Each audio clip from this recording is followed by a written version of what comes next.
Gas সংকটে পোশাক কারখানার উৎপাদন কমেছে 40%। প্রধান রপ্তানি পণ্যের উৎপাদন ব্যাহত হলে নেতিবাচক প্রভাব পড়বে অর্থনীতিতে। জ্বালানি সংকট কাটিয়ে উঠতে মিয়ানমার থেকে পাইপলাইনে গ্যাস আমদানি করতে চায় বাংলাদেশ। 12 কেজির এলপিজি সিলিন্ডারের দাম বাড়ল 70 টাকা।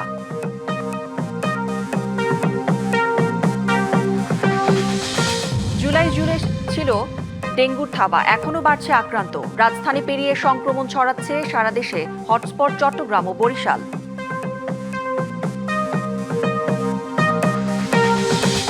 আগস্ট ঘিরে আইন শৃঙ্খলা বাহিনীকে সতর্ক থাকার নির্দেশ স্বরাষ্ট্রমন্ত্রীর।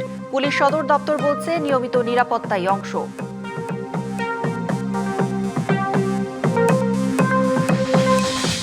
দুবাইয়ে কারামুক্ত সাবেক আইজিপি বেনজির আহমেদ। জামিন বাতিলের জন্য কাজ করছে ল ফার্ম। দেশে ফেরানো এখন কঠিন বলছেন বিশ্লেষকরা। হুতিদের ঠেকাতে সৌদি জোটে বাংলাদেশ। ইরানকে আক্রমণ করতে নয়, রিয়াদের সাথে কৌশলগত সম্পর্ক তৈরি লক্ষ্য, জানালেন পররাষ্ট্র উপদেষ্টা। পোশাক শিল্প মালিকদের সংখ্যা আরও কয়েক সপ্তাহ এভাবে চলতে থাকলে দেশের রপ্তানি আয়ে বড় ধাক্কা লাগতে পারে। এদিকে অর্থনীতি বিশ্লেষকরা বলছেন, দেশের প্রধান রপ্তানি পণ্যের উৎপাদন ব্যাহত হলে তার ধারাবাহিক নেতিবাচক প্রভাব পড়বে পুরো অর্থনীতিতেই। পরিস্থিতির ভয়াবহতা বিবেচনায় সরকারকে দ্রুত জ্বালানি সংকট সমাধানের তাগিদ দিচ্ছেন তারা। দেশের মোট রপ্তানির প্রায় 85% আসে তৈরি পোশাক খাত থেকে, কিন্তু গেল 2 সপ্তাহের গ্যাস সংকটে মন্থর হয়েছে প্রধান রপ্তানি শিল্পের চাকা। জ্বালানি সংকটে দিনের বেশিরভাগ সময়ই বন্ধ থাকছে উৎপাদন। বিজিএমইএ সভাপতি বলছেন, এরই মধ্যে দেশের পোশাক শিল্প কারখানার উৎপাদন কমেছে সক্ষমতার চেয়ে প্রায় 40%। উৎপাদন কমে যাওয়ায় নির্ধারিত সময়ে পণ্য রপ্তানি করতে না পারার শঙ্কা তৈরি হয়েছে রপ্তানিকারকদের মধ্যে। দৈনিক আমরা 135 মিলিয়ন এক্সপোর্ট করি এবং আমাদের এই এখনকার জ্বালানির সমস্যার কারণে আমাদের 40% হলো আমাদের ক্যাপাসিটি, অর্থাৎ 60% এফিসিয়েন্সিতে আমরা প্রোডাকশন করছি। টাকা দিয়ে মেজার করতে পারবেন না, সেটা হচ্ছে আমাদের ভাবমূর্তির ক্ষতি হচ্ছে। শিল্প মালিকদের শঙ্কা, চলমান সংকট আরও কয়েক সপ্তাহ চললে বাংলাদেশ থেকে মুখ ফিরিয়ে নিতে পারেন বিদেশি ক্রেতারা। বারংবার গ্যাসের কারণে আমাদের প্রোডাকশন ডিসরাপশন হচ্ছে, সময় মতো শিপমেন্ট করতে পারতেছি না। এইটাতে করে বায়াররা আনকমফোর্টেবল সিচুয়েশনে যাচ্ছে। তখন বায়াররা হেসিটেট করছে যে বাংলাদেশে এই সমস্যা যদি ক্রনিক থাকে তাহলে এখানে অর্ডার প্লেসমেন্ট না করে অন্য দেশে প্লেসমেন্ট করার চেষ্টা একটা অনেক বায়ারের চলে আসছে। সেটাই ক্ষতিগ্রস্ত হবে সবচেয়ে বেশি। আর তাহলে দেশের রপ্তানি আয়ে বড় ধাক্কা শঙ্কা করছেন অর্থনীতি বিশ্লেষকরাও। তাদের মতে জ্বালানি সংকটের এ ধাক্কা কেবল তৈরি পোশাক নয়, ছড়িয়ে পড়েছে সব উৎপাদনমুখী শিল্পেই। পোশাক খাতে হচ্ছে সবচেয়ে বেশি কানেক্টেড শিল্প অন্যান্য যে কোনো খাত উপখাতের সঙ্গে। সুতরাং পোশাক খাত অগ্রগতি লাভ করলে অন্যান্য খাতগুলো ইতিবাচকভাবে প্রভাব পড়ে সেখানে, এবং এর যখন নেতিবাচক অভিঘাত পড়ে তখন অন্যান্য খাতগুলোতেও তার কম বেশি বিভিন্ন রকমের নেতিবাচক অভিঘাত পড়ে। গবেষকরা বলছেন, শিগগিরই গ্যাস সংকটের সমাধান না করলে অর্থনীতি বড় ধরনের চাপে পড়বে। সুতরাং দীর্ঘমেয়াদে গ্যাসের উৎপাদন বাড়ানো একটা সমাধান, কিন্তু একই সাথে আমার মনে হয় যে শিল্প উদ্যোক্তাদের সময় এসছে গ্যাসের বিকল্প জ্বালানির মাধ্যমে, বিশেষ করে নবায়নযোগ্য জ্বালানির মাধ্যমে গ্যাস নির্ভরতা তারা কিভাবে কমাতে পারেন সেই জায়গাটি বা সেই কৌশলটিকে নেয়া। এর আগে কক্সবাজারের মহেশখালীতে ভাসমান এলএনজি টার্মিনালে আগুন লাগলে বন্ধ হয়ে যায় আমদানি করা গ্যাসের সরবরাহ, আর তাতেই দেশ জুড়ে দেখা দিয়েছে প্রাকৃতিক গ্যাসের তীব্র সংকট। Lamia Hossain, DBC news, Dhaka. তীব্র গ্যাস সংকটে বিপর্যস্ত শিল্পনগরী নরসিংদীর জনজীবন। উৎপাদন ব্যাহত হচ্ছে শিল্প কারখানায়, বাসাবাড়িতে জ্বলছে না চুলা। সিএনজি ফিলিং স্টেশনগুলোতে দীর্ঘ লাইনে ঘন্টার পর ঘন্টা অপেক্ষা করছেন চালকরা। আর মিল বন্ধ থাকায় শ্রমিকদের মজুরি ও অন্যান্য খরচ মেটাতে গিয়ে প্রতিদিন লাখ লাখ টাকা লোকসান গুনতে হচ্ছে শিল্প মালিকদের। টানা 2 সপ্তাহ ধরে এমন সংকটে ক্ষুব্ধ সবাই। সকাল 7টার মধ্যে নিভে যায় গ্যাসের চুলা, শুরু হয় অপেক্ষা। বিকালে গ্যাস ফিরলেও প্রেসার না থাকায় চুলা জ্বলে মোমবাতির শিখার মতো। রান্না শেষ হতে হতে রাত। নরসিংদীতে এভাবেই চলছে গৃহিণীদের দৈনন্দিন জীবন। যথাসময়ে রান্না না হওয়ায় বাড়তি পরিশ্রমের সাথে পোহাতে হচ্ছে সীমাহীন দুর্ভোগ। টানা 2 সপ্তাহ ধরে গ্যাসের এমন সংকটে ক্ষুব্ধ গৃহিণীরা। স্কুলে পড়াইতে হয়, কিন্তু আমাদের গ্যাস একবারের জায়গায় 3বার আমরা সুইচ দিল গ্যাস আসে না। তো এই ভোগান্তি আমরা অনেক দিনের করতে আছি। আমরা সকাল নাস্তা খাইতে পারি না, 1 কাপ চা আমাদের কপালে জোটে না। মেহমান আসলে যে চা করে দিব ওই ব্যবস্থাটা বাসায় নাই। ছোট ছোট বাচ্চা পাখা এদেরকে কোনো কিছু রান্না করে দিতে পারতেছি না, নিজেরাও রান্না করতে পারতেছি না, খেতে পারতেছি না। এদিকে শত শত টেক্সটাইল ও ডাইং মিল সহ বিভিন্ন মাঝারি ও ভারী শিল্প কারখানাগুলো গ্যাসের অভাবে অচল হয়ে পড়েছে। দিন ধরে বন্ধ একবার টোটালে, মাঝে মাঝে ঘন্টাখানে আসে, আসলে তোমাকে চালু করতে করতে আবার জায়গা। অধিকাংশ জায়গায় আর জোয়ালা, বিশেষ করে শিল্প এলাকায় যারা কাজ করতেছে তাদের অবস্থা খুবই শোচনীয় অবস্থা। গ্যাস নাই 15 দিন ধরে, আর আজকে করে টোটালি রাত্রে থেকে তো সব বন্ধ। সিএনজি স্টেশনগুলোতেও সংকট আরও তীব্র। ঘন্টার পর ঘন্টা জ্বালানির অপেক্ষায় বসে থাকায় ধস নেমেছে আয় রোজগারে। তিতাস গ্যাস কর্তৃপক্ষ বলছে, জেলায় চাহিদার তুলনায় গ্যাস সরবরাহ নেমেছে অর্ধেকে। অগ্রাধিকার ভিত্তিতে সরবরাহ করা হচ্ছে ঘোড়াশাল পলাশ, ইউরিয়া সার কারখানায়। ঘোড়াশাল ফার্টিলাইজার আছে, ওখানে গ্যাস যাচ্ছে, ওখানকার গ্যাস দেওয়ার পরে ওটাই প্রায়োরিটির পরে আমরা বিদ্যুৎ কেন্দ্র আছে, ফার্টিলাইজার আছে, ওগুলো গ্যাস দেওয়ার পর আমরা সেগুলো এখন অন্যান্য জায়গায় গ্যাস সাপ্লাই করছি। এর থেকে এক্সপার্টরা আসছেন, মহাস্ট্রিতে কাজ করছেন। আশা করি দ্রুত এটা সংকটটা সমাধান হবে।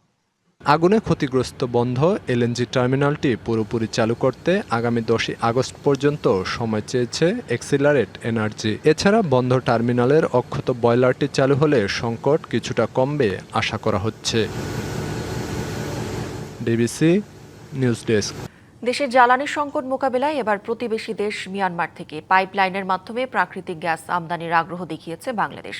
একই সঙ্গে তরলীকৃত প্রাকৃতিক গ্যাস বা এলএনজি সরবরাহের সম্ভাবনা নিয়েও আলোচনা করেছে দুই দেশ। রবিবার সচিবালয়ে বিদ্যুৎ, জ্বালানি ও খনিজ সম্পদ মন্ত্রী ইকবাল হাসান মাহমুদের সাথে মিয়ানমারের রাষ্ট্রদূত ইউ কিয়াও সোমোয়ের এ নিয়ে আলোচনা হয়। মিয়ানমার থেকে চট্টগ্রাম পর্যন্ত পাইপলাইন নির্মাণের আগের একটি প্রস্তাব নতুন করে বিবেচনায় আনার বিষয়েও কথা হয় বৈঠকে। মিয়ানমারের রাষ্ট্রদূত এই প্রস্তাবকে ইতিবাচকভাবে দেখে যৌথ কারিগরি কমিটির মাধ্যমে পর্যালোচনার কথা জানান। দুই দেশের জ্বালানি সহযোগিতা এগিয়ে নিতে মন্ত্রী পর্যায়ের বৈঠকের প্রস্তাব দেন ইকবাল হাসান মাহমুদ। 3 মাস পর আবারও বাড়ল রান্নার কাজে ব্যবহৃত তরলীকৃত পেট্রোলিয়াম গ্যাস বা এলপিজির দাম। 12 কেজির এলপিজি সিলিন্ডারের দাম 1528 টাকা থেকে 70 টাকা বাড়িয়ে করা হয়েছে 1598 টাকা। রবিবার Bangladesh energy regulatory commission BERC এক সংবাদ বিজ্ঞপ্তিতে এই তথ্য জানিয়েছে। আগস্ট মাসের জন্য নির্ধারিত এই নতুন দর রবিবার সন্ধ্যা 6টা থেকে কার্যকর হবে। আগস্টের জন্য বেসরকারি এলপিজির প্রতি কেজির দাম খুচরা পর্যায়ে মূল্য সংযোজন কর সহ 133 টাকা 15 পয়সা নির্ধারণ করা হয়েছে। জুলাইয়ে এই দাম ছিল 127 টাকা 30 পয়সা। সেই হিসেবে প্রতি কেজিতে দাম বেড়েছে 5 টাকা 85 পয়সা।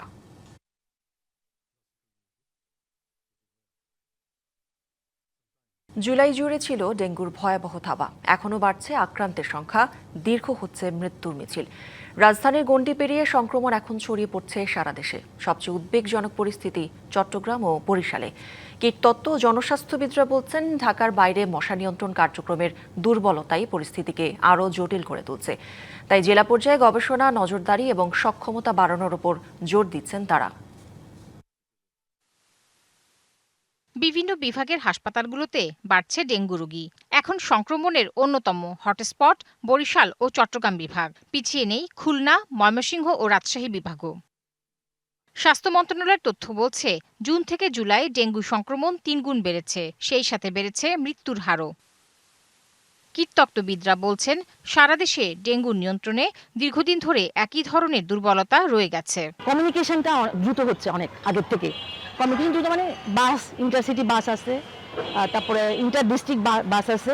এই বাসগুলোর মাধ্যমে বা আমাদের যে পরিবহন ব্যবস্থা তার মাধ্যমে কিন্তু মশাগুলো এক জায়গা থেকে অন্য জায়গায় দ্রুত চলে যেতে পারছে এবং তারা তাদের কমফোর্ট জোন তৈরি করে নিচ্ছে। ওখানে এখনো ওরকম করে কাজ শুরু করতে পারে নাই সিটি কর্পোরেশনগুলো, যেভাবে বড় শহরগুলোতে সিটি কর্পোরেশন সজাগ হয়ে তাদের বিভিন্ন কার্যক্রম চালাচ্ছে। সারা দেশের ডেঙ্গু প্রতিরোধ ব্যবস্থা নিয়ে হতাশ চিকিৎসকরা। তারা বলছেন, যথাযথভাবে বাস্তবায়ন করা হয়নি বিশেষজ্ঞদের সুপারিশ। ঢাকার বাইরে মশক নিধন কার্যক্রম নেই বললেই চলে। নাম কাস্তে হয়তো একটু ফগিং হয় এইটুকু, বা কোথাও কোথাও তাও হয় না।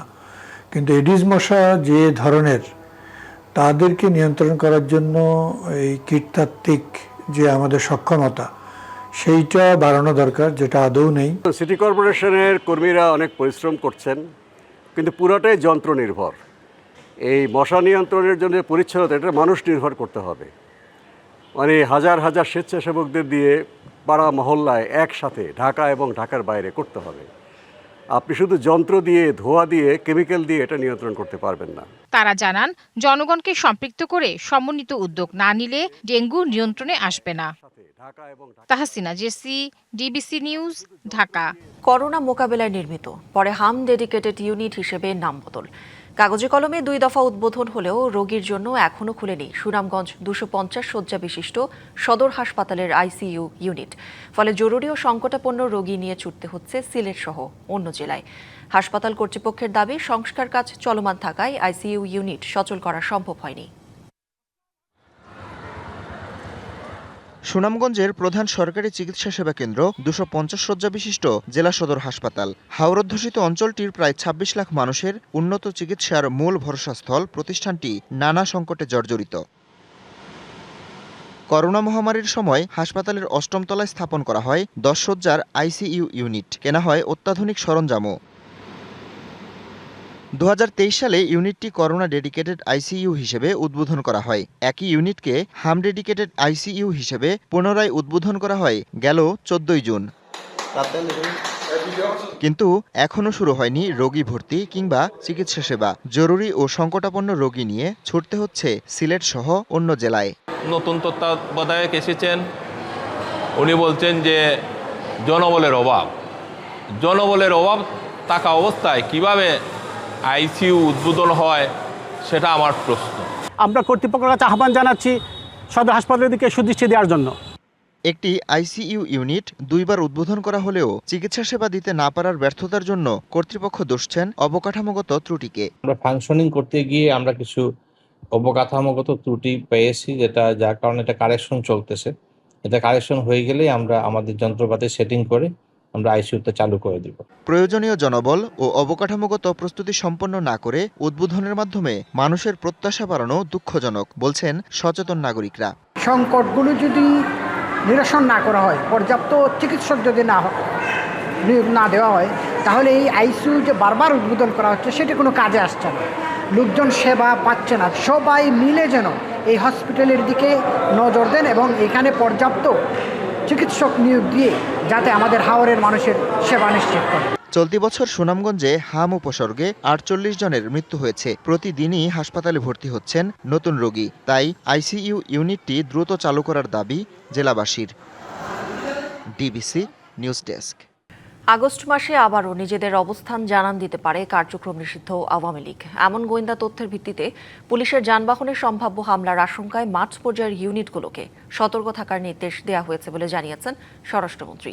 তবে পুলিশ সদর দপ্তর বলছে এটি বিশেষ কোনো সতর্কতা নয়, নিয়মিত নিরাপত্তা বার্তারই অংশ। দেশব্যাপী পুলিশের ব্যবহৃত যানবাহন লক্ষ্য করে সম্ভাব্য নাশকতার আশঙ্কা করছে পুলিশ সদর দপ্তর। গোয়েন্দা তথ্যের ভিত্তিতে বলা হয়েছে, উগ্রবাদী সংগঠনের সদস্য বা দুষ্কৃতিকারীরা পুলিশের জিপ, পিকআপ, বাসসহ বিভিন্ন যানবাহনের উপর হামলা চালাতে পারে।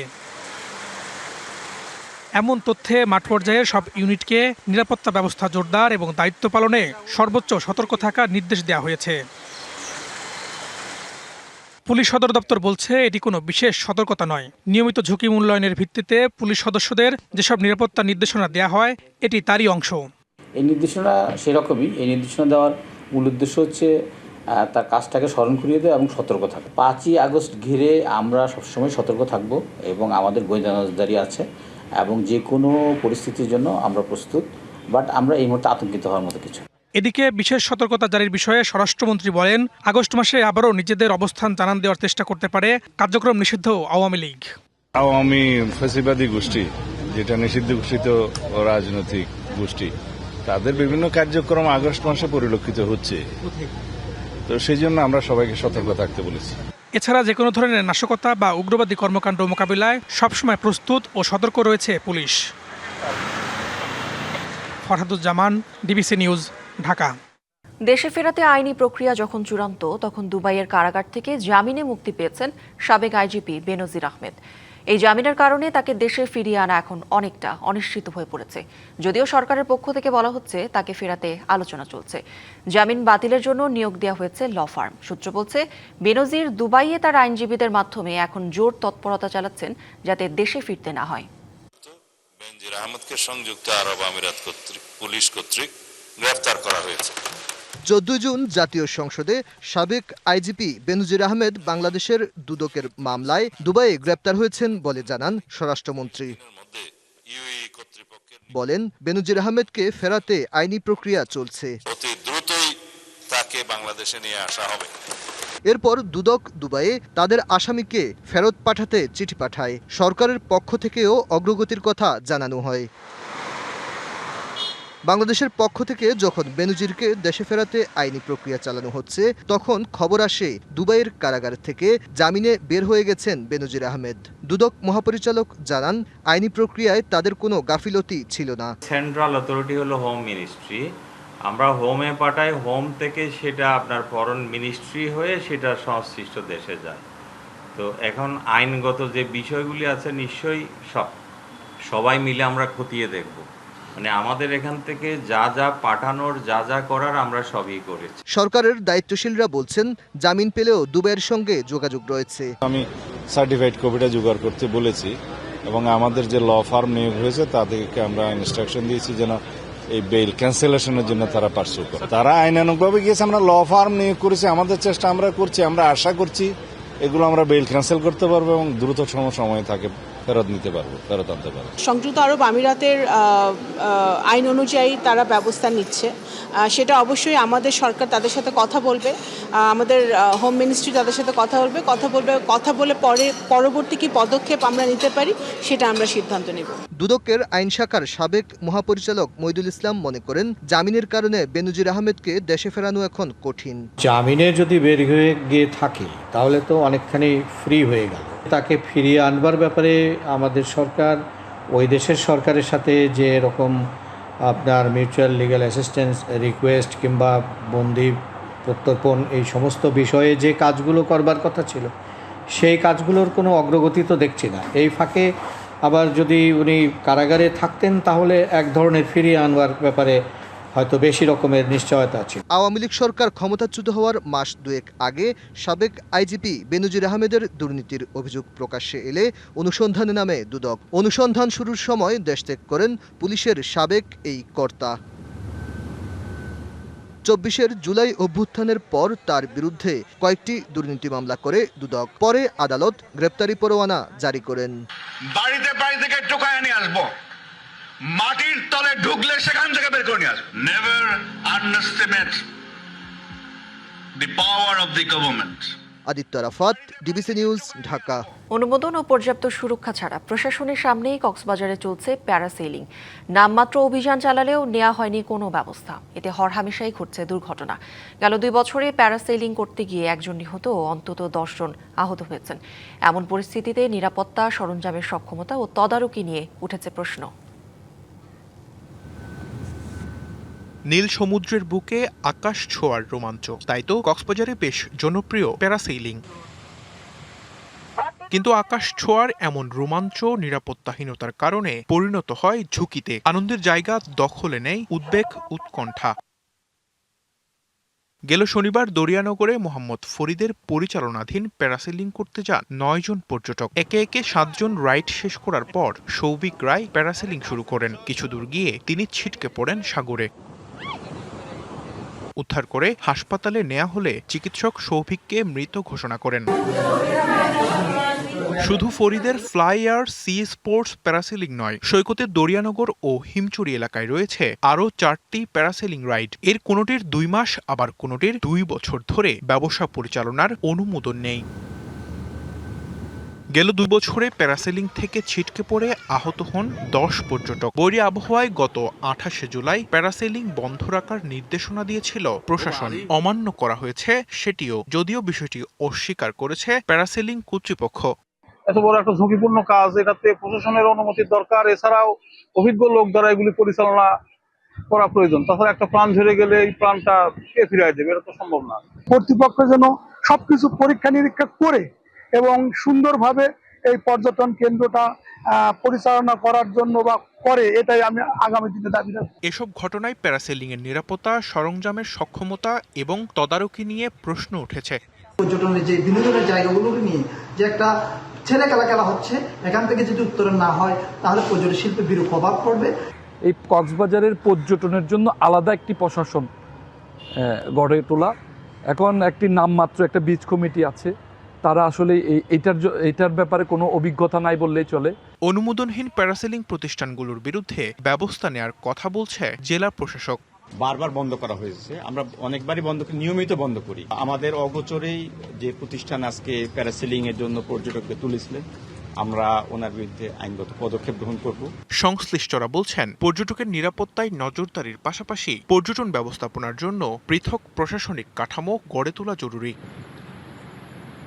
DBC news desk. রিয়াদের সাথে কৌশলগত সম্পর্ক তৈরির অংশ হিসেবে সৌদি আরবের নেতৃত্বাধীন প্রতিরক্ষা জোটে অংশ নিয়েছে বাংলাদেশ, ইরানকে আক্রমণের জন্য নয়। রবিবার পররাষ্ট্র মন্ত্রণালয়ে সাংবাদিকদের কথা জানান প্রধানমন্ত্রীর পররাষ্ট্র বিষয়ক উপদেষ্টা Humayun Kabir. Is at a new height. এখানে we will have a comprehensive partnership with the US. মূলত এটা তো হুটিজ মানে tackling the Houthi challenge there. ওইদিকে আমরা ইরানের সাথে তো কথাবার্তা বলছি, so this is not something to necessarily to strike out Iran.